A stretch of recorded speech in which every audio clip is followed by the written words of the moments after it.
반갑습니다. 송주준입니다. 이재명에 대한 체포동의안이 국회에서 가결되고 난 뒤에 우리의 관심사는 당연히 정말로 이재명이가 구속이 될 거냐 이거일 겁니다. 구속이 되기 위해서는 이제 영장실질심사에서 이재명에 대한 구속영장이 발부가 돼야 될 것인데 그 심사 자체가 26일 날 다음 주 화요일로 지금 예정이 되어 있죠. 그러니까 화요일이 돼야 이재명에 대한 운명이 정확하게 결정이 된다라고 보면 될 것 같습니다.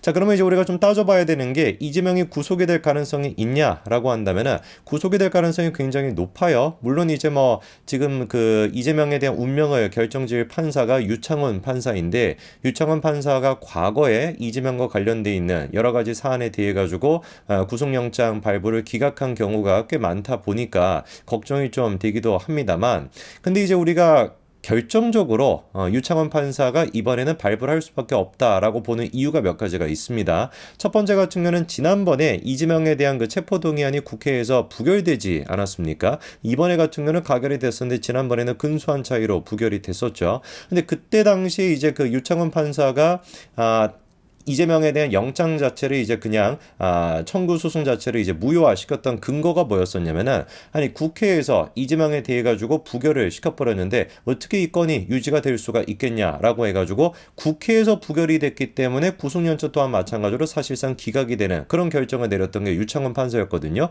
근데 이번에 똑같은 판사가 똑같은 이제 사안에 대해 가지고 지난번에는 부결이 됐으니까 기각을 시키겠다라고 했는데 이번에는 가결이 됐으니까 당연히 뭘 해야 되겠습니까? 영장을 발부할 수밖에 없는 것이겠죠. 똑같은 사람이 똑같은 사안에 대해 가지고 다른 근거를 들 수가 있겠습니까? 만약에 그렇게 된다라고 한다면 진짜로 뭐 국가가 뒤집히지 않을까요? 진짜 그때 26일 날 같은 판사가 했음에도 불구하고 다른 얘기를 막 시작하게 된다면 진짜 그때는 사법부도 막 뒤집어지지 않을까 싶습니다.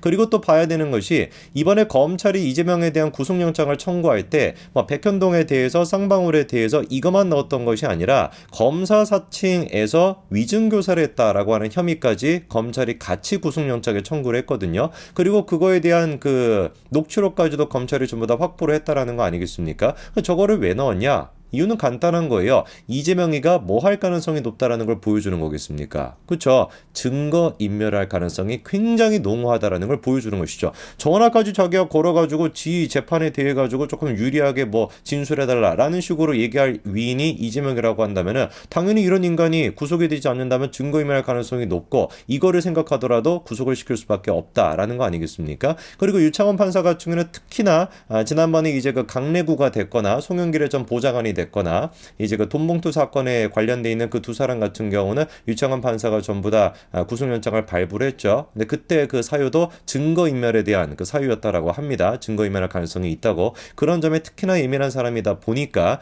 충분히 이런 것들까지도 고려가 돼가지고 이재명이 26일 날 구속이 될 가능성이 높다라는 거겠죠. 자, 그래서 26일 날 구속이 된다라고 하는 것은 거의 뭐 기정사실화 되다시피 그렇게 얘기가 나오고 있습니다. 물론 또 안 될 가능성도 있을 텐데 그때는 진짜로 사법부가 뒤집어 우리가 엎어야 될 것이고 근데 문제가 뭐냐면은 이재명이 구속이 된다라고 할지라도 금방 석방이 될 거다 이런 얘기가 나오고 있어요.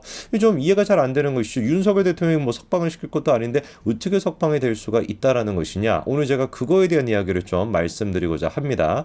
자, 이번에 다음 같은 기사가 나왔습니다. 이재명이 구속이 된다라고 할지라도 민주당이 석방 요구안을 통과시킨다면 석방이 가능하다 이런 이야기가 나오고 있는데 물론 이거에 대해서 뭐 비회기 동안에만 그렇게 돼야지 가능하다. 그러니까 이거는 무효다라고 생각하시는 분들이 계실 텐데 그 얘기도 이따 제가 추가적으로 말씀을 드리겠습니다.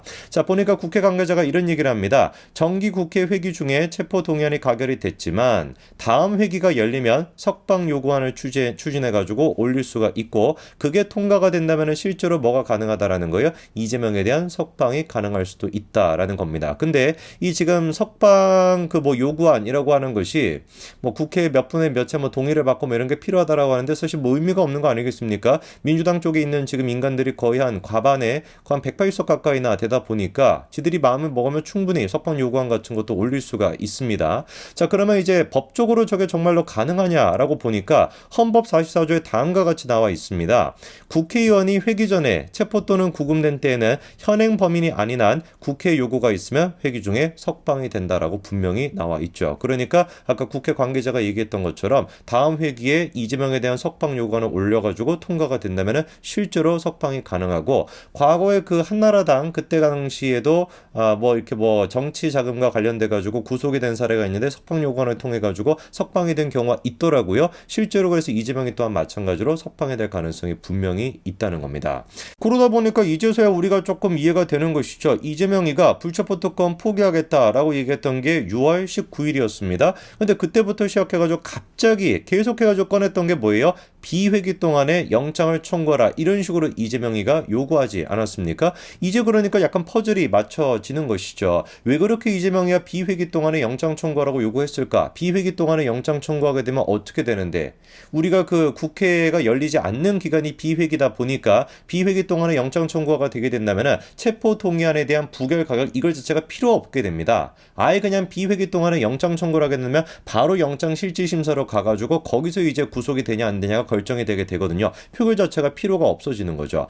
그때 같으면 왜 이재명이가 저렇게 비회기 동안에 영장 청구를 하라, 저렇게 쇼를 할까라고 생각을 했었는데, 이제 와서 보니까 회기 전에, 헌법에 따르게 되면은 회기 전에 체포 또는 구금이 되면은 이렇게 석방 요구안을 올려가지고 석방이 될 수 있으니, 그러니까 또 꼼수를 부려가지고 저렇게 비회기 동안에 영장 청구를 하라라고 얘기했다라는 게 이제서야 이해가 되는가 싶었습니다. 그런데 이번 경우에 이제 많은 패널 분들이 나와가지고 하는 얘기가 그거죠. 아니 그런데 이번 같은 경우는 비회기 동안이 아니라 회기 중에 표결이 이루어졌고, 그리고 그걸로 인해서 구속이 결정이 된다라고 한다면은 헌법에서는 분명히 회기 전 비회기 동안이라고 규정을 해놨으니 석방 요구안을 올릴 수가 없다, 이렇게 얘기하시는 분들이 많습니다. 그런데 이 부분에 대해 가지고 이번에 국회의사과가 어떤 입장을 보였냐? 회기 전이라고 하는 것이 지난 회기 중 기간도 포함이 된다는 거예요. 이거는 무슨 말이겠습니까? 이재명이가 비회기 동안에 구속이 된 게 아니라 회기 중, 지금 이제 국회가 열리고 있는 회기 중에 구속이 된다라고 할지라도 다음 회기에 돼가지고 충분히 석방 요구안을 올릴 수가 있다라는 것이죠. 왜? 국회의사과가 뭐라고 지금 해석하고 있기 때문에 회기 전이라고 하는 말을 비회기만 의미하는 것이 아니라 지난 회기도 의미한다라고 해석을 하고 있기 때문에 충분히, 그러니까 다음 회기 때 이재명이가, 민주당이 뭘 할 수가 있다라는 거예요. 설령 이재명이 구속이 된다라고 할지라도 석방 요구안을 통해 가지고 석방시키는 게 가능해질 수 있다 라는 겁니다.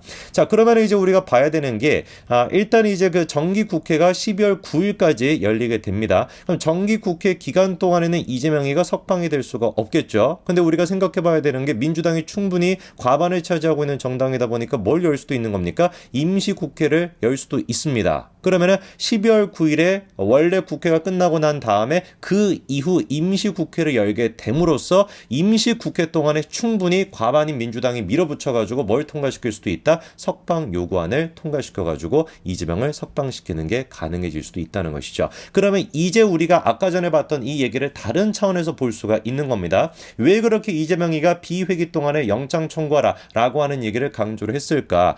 거꾸로 회기 동안에, 국회가 열리는 기간 동안에 자기가 체포가 되게 된다면 국회가 최장 100일 정도까지 열릴 수가 있거든요. 그 기간 동안에 국회를 끊을 수가 없다 보니까 자기에 대한 석방 요구안을 통과시키는 기간이 너무 길어질 수가 있어서 오히려 비회기 동안에 자기에 대한 영장 청구하고 자기를 구속을 시켜라. 그러면 임시국회가 됐거나 이런 거를 통해 가지고 금방 자기를 석방시킬 수가 있으니, 이렇게 이제 우리가 생각해 볼 수가 있다는 겁니다.